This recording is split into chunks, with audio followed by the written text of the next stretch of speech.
Hi everybody, welcome back to my LinkedIn Live. I'm Jasmine Navarro, Certified Wellbeing Expert, working with educational institutions and companies, supporting their family wellbeing challenges. And as you know, every week I interview different experts who make a difference. And today I'm super excited to be interviewing Charlotte. Hi Charlotte. Hey Jasmine, how are you? Fine, thanks. Thank you so much for coming on. I know we've been planning this for yonks. Too long. Yeah. Can you tell us about yourself and what you do?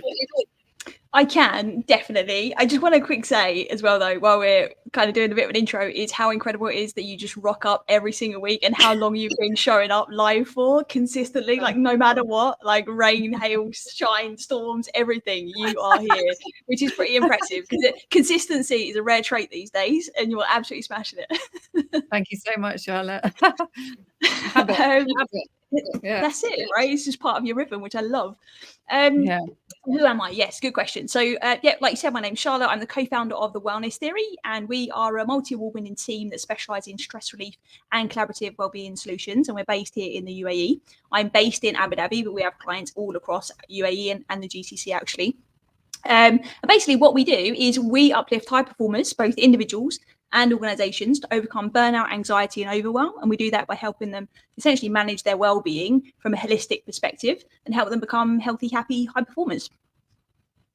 Amazing. Oh, what else do you need? So, I know you're doing so many, and I know you're doing so many interesting things, and yes, I'm really looking forward to hearing more about that. So today you chose title Peak Performance. Can you tell us what that means and why you chose it for today? And I think there's an echo coming from yours. Okay, I can't hear any echo. How's that? Is that better? Okay, I can't hear it. Okay. There we go. I'll stay close to the mic. It should go away. Or maybe it's mine. Sorry. Yeah, carry on. So peak performance. Yeah. So in my eyes, peak performance is those beautiful states where everything kind of just comes together, right? Mentally, we're on it. Physically, we're game for whatever it is life throws at us. And essentially, we're achieving what it is we want, right? Like that's how I see peak performance, because it's so different for everyone in terms of what they want to achieve. And we're just doing it at our absolute best. Now, the reason for choosing it is because I think a lot of people are striving for it, but there are a lot of I think misconceptions around peak performance. And I think one of them that gets often overlooked is the fact that stress is often one of the biggest things that holds people back from achieving that level of peak performance. And often it gets overlooked, and we almost like take stress as this badge of honor, like we should all be feeling it all the time. And yes, we should have some healthy stress, but often unhealthy stress can stand in the way of peak performance. Yeah, that's really interesting. Yeah, I think you're right. We all want to feel our best, don't we? Feel our best, do our best. Yeah. Oh, sorry, I keep hearing this echo. Maybe it's mine. So you mentioned about stress being one of the things that can stop us from having that peak performance. Can you tell us a bit more about stress? Because like you said, some people think that it's good to be stressed, or maybe we don't even know we're stressed. Like, can you tell us about, I know it's a huge topic, stress. Can you tell us? It is.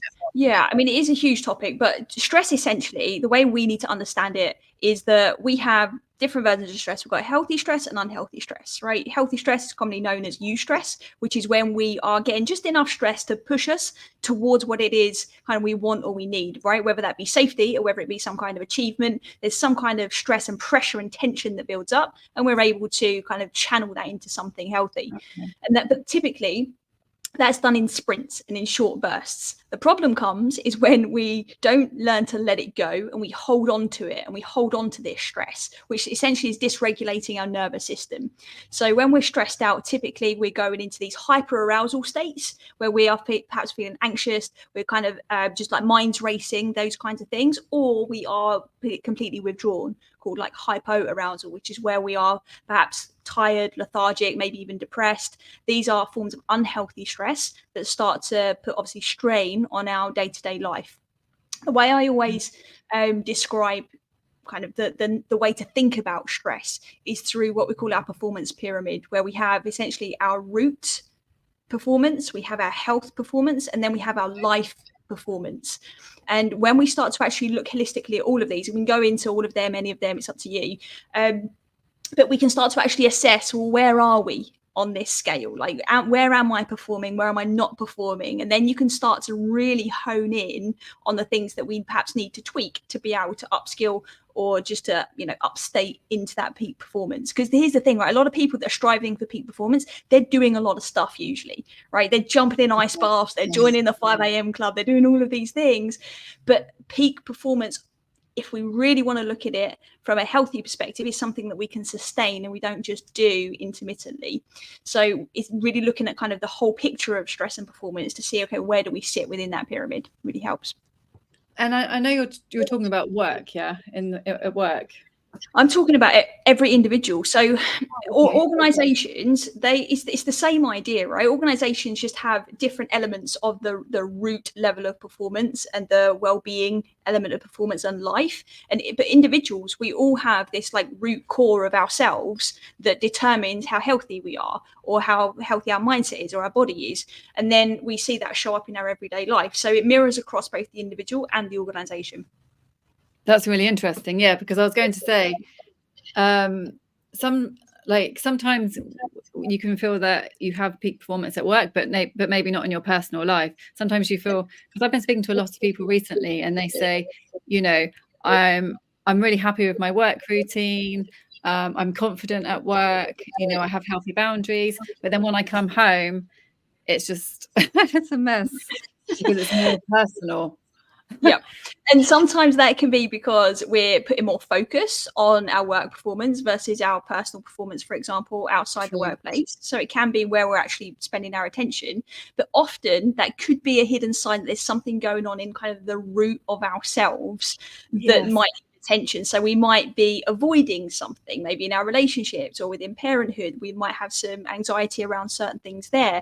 We might have some beliefs about how we are as a person outside of work versus inside of work. So that root level, that root side of the pyramid is all around like your habits, the narrative that you hear, what you value. Your identity, your sense of self, your unresolved emotions that might still be lurking around and informing perhaps some of your behaviors as well. Well, and I think that's really important actually, because I think, well, you have to get to the root, don't you? There's no quick way. That's the only as much as you would like to think there is. Yeah, going to the root definitely makes life a lot easier. And we see it all the time, right? We're chasing the quick fix, and I understand why we do that. I've done that. But it wasn't until I really started to look at what was really going in deeper within my own conditioning that I was able to actually make any lasting change. And high performers, they want to sustain it. And that's where the lasting change comes in. You know, we can push ourselves to be like a peak performer for a sports event for like this one time, but then we crash. And then we end up typically going back kind of a step further behind than where we first started because we didn't do it in a sustainable way. Oh, totally. And it is slow, isn't it? Progress is normally slow. Yeah, and patience. Yeah, patience. You said it right there, right? It's that patience. It's understanding the long game. And peak performers, they understand how to play the long game. They understand that good night's sleep compounded over time is going to make me an absolute rock star compared to the person that's still trying to burn a candle at both ends. Like they understand that frame and that concept. Sleep's just one example, but I would say the same for everything. Any habit that we have, it is that long game. You're absolutely right. But at the same time, like the results then compound. So if we try and get like 1% better every day, at some point our 1% is actually like 3%, right? 6%, 9%. It's just creeping up more and more and more. Yes. And then you're unstoppable. Oh, totally. And once you figure out what's working for you, and you get into that habit, there's no stopping you. You just want to get better and you just want to keep going, don't you? And improving yourself, and because you know that it works. It's momentum, isn't it? And I think it's important to say as well, though, is that, you know, peak performance and high performance is not a permanent state. It's not like we get there and like we climb up those percentages and suddenly we just live there. You know, you still have bad days, right? You still have those moments. It's just typically those bad days aren't as bad as they were before. We don't go to rock bottom. We now go to, you know, a bit further up from rock bottom or the bit further up from that, depending on what your baseline is. Yes, and maybe the bad days don't last as long either. Like 100%. Sometimes the bad could last a week or 5 days. You're just feeling bad, But it's you get over it much faster. You learn how to get back quickly. Definitely. It's resilience, right? We increase our capacity, and from there we're then more resilient and we can just bounce back. That's true. And I love it when you realize that as well, when you see your progress, because that can take a long time to start actually seeing, oh wow, I reacted differently, or I didn't get stressed that time, or any improvement. When you actually notice it, that's a real big motivator, isn't it? Oh, it totally is. I mean, for the majority, yes, but we have to also bear in mind that high performers typically are their own worst enemies. When I say that, I mean like they're the ones that then give themselves a hard time that they didn't do better, or they didn't do it as well as last time, or as well as they could have, because they know there's still this potential within them. This is one of the biggest I would say, like, areas that high performers need to work on the most is that narrative. Really? And I think this is where we start to confuse like high performance and perfectionism. Because I think like when we're a perfectionist and we're trying to be perfect, we can sometimes misconstrue that as a high performance, and actually that's burning us out even faster, because we're just giving ourselves a hard time when we're not perfect, because perfectionism is this state that we never reach, right? Oh, and it's like what you were saying before. You just burn out. It's not sustainable. Yeah, exactly. But I want to definitely talk more about that. Let's just say hi to Chris. Chris says he's joining from hospital. Good to listen to two experts. Hi, Chris. Thank you for joining us. And hi to everybody else. Thank you for joining us. If you have any questions about peak performance or workplace well-being, please message now with your comments, questions, and we will be pleased to answer you. So, no, it's really interesting what you're saying, Charlotte, because I think, I don't know about you, but when I look around me, I don't know if it's a reflection of me. Well, I don't think so. But people are stressed. I see so many people are stressed. Do you feel the same? Do you notice the same? Absolutely. I mean, there's lots of stats that back it up. There's so many studies. One of the most common one that we've seen, particularly in the UAE, is that 98% of people have been experiencing at least one symptom of burnout. That's a precursor, obviously, is a massive contributor to burnout itself. So it's definitely there. My problem with stress, I think, is that it's just become the norm, that we live in it and we stay in it.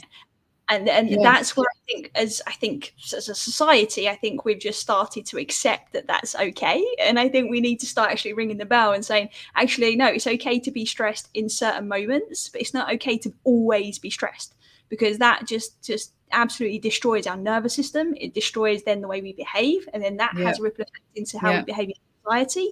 And then we see all of the crazy stuff that we see when we switch the news on today. So I think it has a massive effect, and I don't think we're probably paying enough attention to it than what we perhaps could.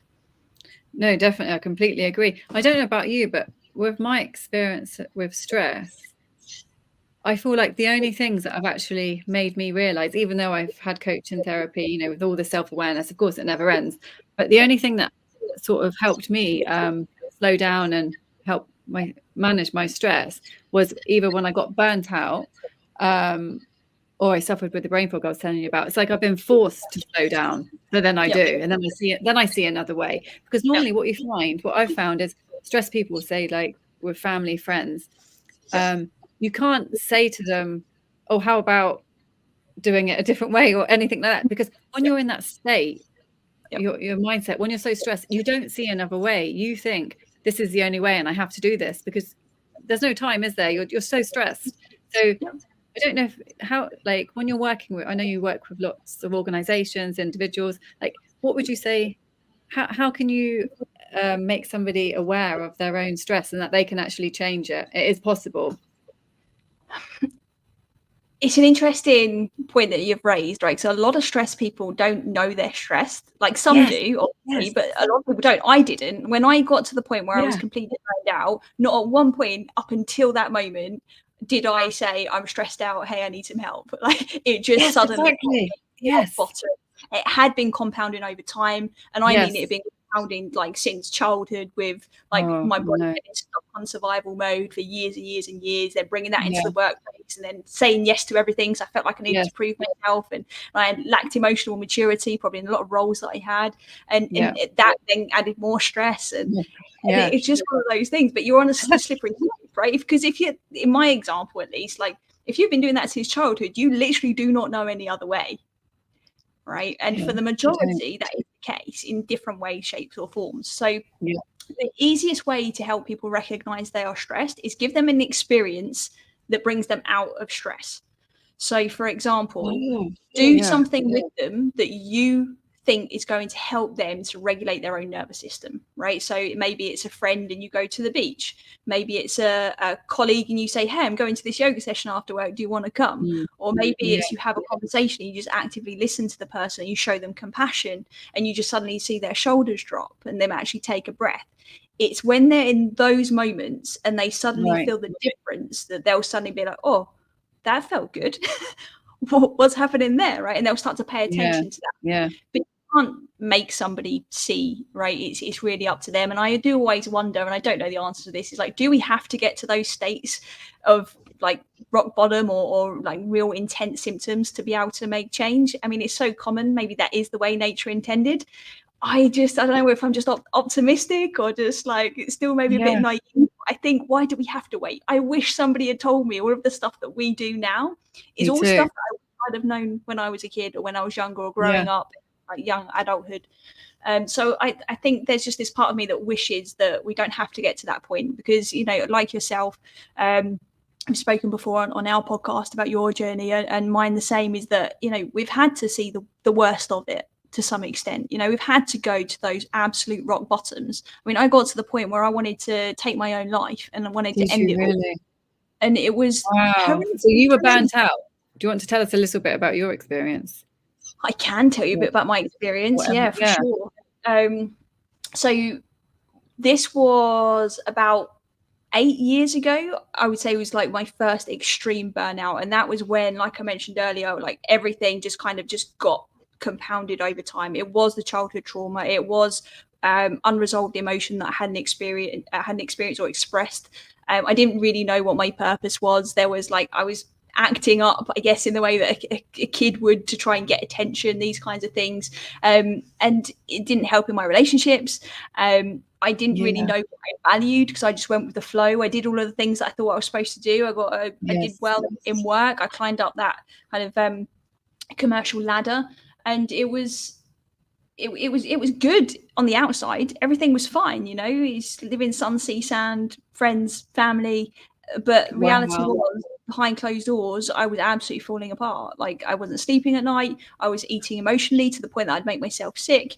But then I would wake up the next morning and go and train and eat healthy, like during the day. So there'd be these little binges. I just got to the point where I remember it clearly. I was living in Abu Dhabi at the time, the first time I was here, and I was in a kind of a shared apartment at that time as well. And I remember going home from work, closing my bedroom door, and I just started to weep.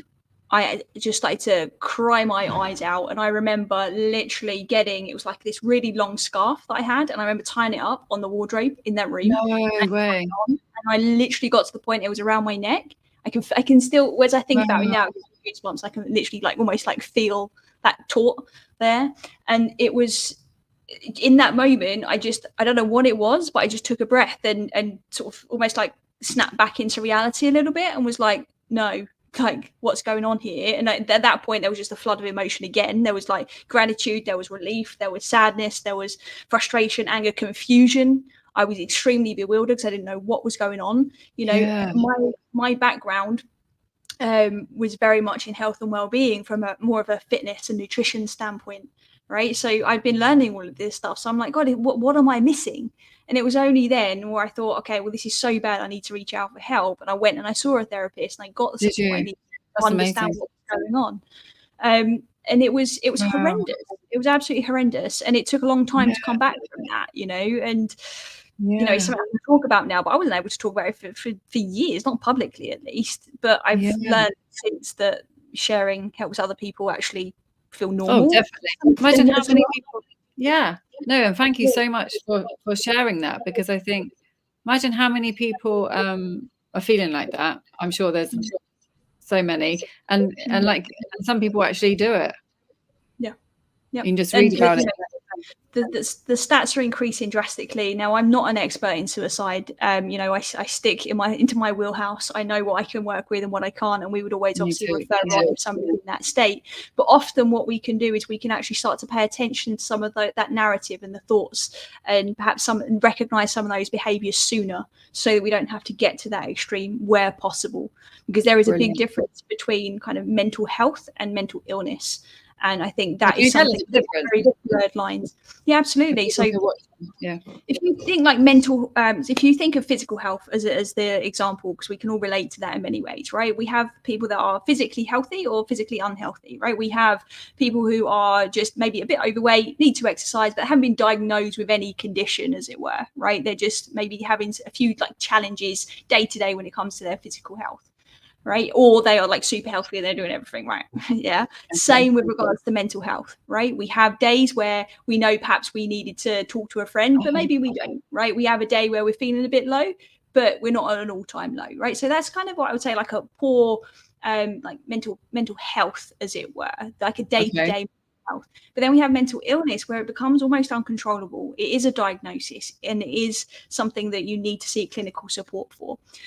So there it becomes a line, right, between what is unhealthy. Let's say, for example, the physical healthy person that's a bit overweight, if they continue with their behavior pattern, they might end up having a heart attack, and then they end up in the hospital, and now they're being clinically treated, right? It's the same with mental health, right? If we're doing lots of things like the emotional eating that I was doing over and over and over again, at some point that becomes an issue where you need to seek support, right? And that those behaviors are those indicators where it becomes uncontrollable. And people that do that often find themselves in an emergency room at some point in their lives, right? And I mean, that's eating disorders and things like that. But that's where we start to move into that kind of illness category.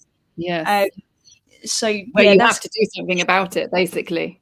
Something has to happen. Yeah, exactly. Yeah, 100%. No, thank you for sharing that. Let me just hi to, I can't see your name actually. So she says, the bigger the crisis, the bigger the opportunity. Now it's time to normalize the discussion about not being okay. Yeah, absolutely. And chronic workplace stress is not a mandatory tax we need to pay. Preaching, preaching here. Absolutely, I agree 100%. But yeah, we feel like we do, right? We know when you go to the gym, you exercise, you're paying the rent, as it were, but you don't have to pay like to live in this body all healthy and whatnot. But workplaces, we're well and truly overdrawn, right? We're at a point now where people are leaving left, right, and centre. They are being burned out. The insurance premiums are at an all-time high. So it's affecting not only the bottom line, it's affecting then team cohesion, it's affecting the way people communicate to one another, and ultimately they're not getting the results that they want. So in my mind, I think I'm very close to it now, but it's a no-brainer that we need to pay attention to this at work. But one of the reasons for that, I truly believe, is that if we're not learning some of the things that we've been talking about in today's episode, for example, is if we're not learning that stuff at home or in our personal lives, and we didn't learn it in school, we didn't learn it in our household, the other place you're going to learn it is in the workplace, where you spend the most of your time.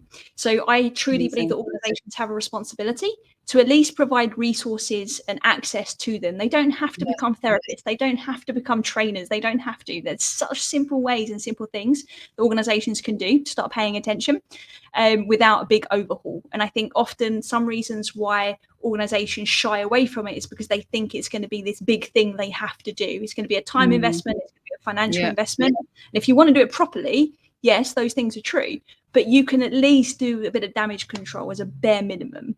And I would hope exactly. And that's actually a good place to start talking about like what you do and how your company helps address exactly what we've been talking about. So can you tell us a little bit about your workshops, your expertise, and how you help companies address this such important topic?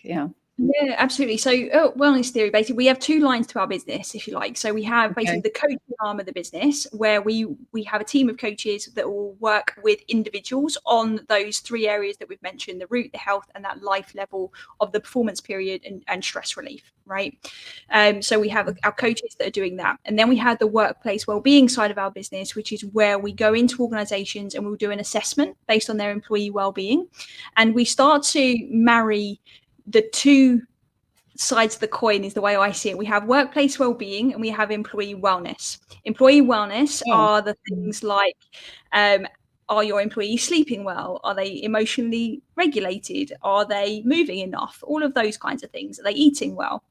And then our workplace well-being side of the coin is when we are looking at things like health and safety policies. We are looking about leadership. We are looking at, what does the environment look like? Is that supportive and not creating bad conditions for employee wellness? So we start to look at, there's many different components of both of those sides of the coin, but just kind of a headline. And what we do is we just bring a level of awareness, first of all, to the organization and say, hey, this is where we are.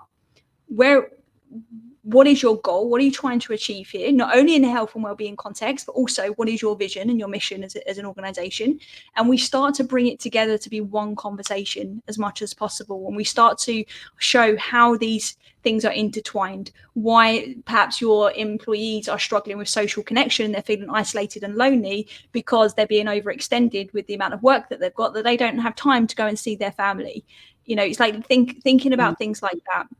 So, I mean, this is on LinkedIn, left, right, and center. You'll see any other post about like the right to disconnect and how we should be looking systemically and not on these quick fixes. And it's all over the place.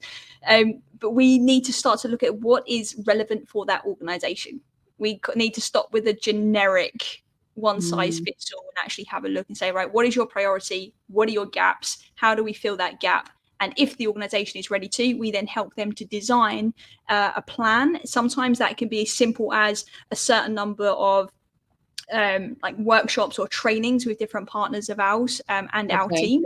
But also that can be us helping them to create a framework, a health and wellbeing framework for their organization that fits into their brand and their brand standards. So it becomes part of their onboarding, becomes part of their culture. So the biggest piece of the work that we do is wellness culture within an organization, and we start to help them to build that and broaden the conversation so that we stop looking narrowly at the yoga session or this stress relief course or that.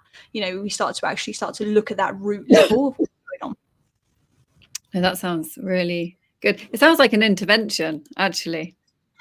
That's it. Well, that's exactly how it's designed, right? Because we need interventions, and we need interventions from people that know what they're doing. There's a real bugbear of mine with people just like finding somebody to do their employee wellness because they liked a video somebody did on Instagram because it looked like a nice Instagrammable yoga session. And I'm just like, okay, great. Where does that fit into your overall strategy? Oh, I don't have a strategy. And it's things like that we need to be elevating the conversation on, right? So we start to make lasting change because suicide rates are going up, stress stats are going up, burnout stats are going up. We need to start doing something differently. And those old ways are not working anymore. So why not open the conversation to a different way that helps to meet you where you are? Yeah. And like you said, you need to prepare for all of this. It's not just have a quick yoga session and then everything's okay. We need to implement, sounds like you're saying, implementing healthy habits, long-term healthy habits that are manageable into your routine. Yeah, 100%, both at an individual level and at an organizational level. Yep. Brilliant. Well, we're running out of time, Charlotte. But is there anything else you feel like you need to say before we go to, I don't know if there's companies watching, individuals watching, about taking the first step or anything else? Yeah, I think taking the first step is the best thing, right? It's like just pause and reflect on your own. Don't even speak to anybody else. Don't reach out to me. Right? Don't reach out to anyone until you've sat with yourself and said, right, what am I really trying to achieve here? And why am I trying to achieve it? Then once you've done that, you can reach out to us or anybody that does similar things to what we do and really start to understand where you are. So we've got an assessment which you'll find on my LinkedIn profile, both for the individual that might be feeling stressed and burned out, and you can identify whether you are performing at your best on that root health or life level. And we also have a quiz that organizational leaders can go and take as well that will help them to establish perhaps where they sit in the wellbeing conversation and what needs their attention next. Oh, excellent. Do you mind putting all of those links on the post? Sure. Yep, will do. People can click on those. That would be great. And how can people find you? Yeah, LinkedIn, Charlotte Stebbing-Mills, Charlotte Stebbing-Mills everywhere else. And we're on YouTube as The Wellness Theory, and we've got our own podcast. So we've got 2 podcasts, one called Stress Relief in Your Pocket, which is for kind of a general population, individuals who might be wanting to perform better, be healthier and reduce stress. And then we've got our workplace wellbeing podcast, which is called Thrive in the Workplace and Become a Force for Good, where we interview incredible people about what it is they do. And you have been a guest on both of those podcasts. Yeah, thank you. And I think they're great podcasts. So I think if you can put those links on the post as well, because I think they're so useful. You cover so many topics, don't you? Cool. Yeah, I mean, we've done first season of the Thrive one, and for the Stress Relief in Your Pocket one, we're over 200 episodes now. So there's a flavour for everyone. Brilliant. Yeah, no, if you could put all of those in there, that would be great. And thank you so much for coming and sharing your words of wisdom. And thank you, everybody, for joining. If you have any questions related to peak performance, workplace wellbeing, please contact Charlotte directly. Or if you want to leave a question in the comments, that's absolutely fine. And I will see everybody next week. Thank you so much, Charlotte. Thanks, Jasmine. Take care. Thank you, everyone.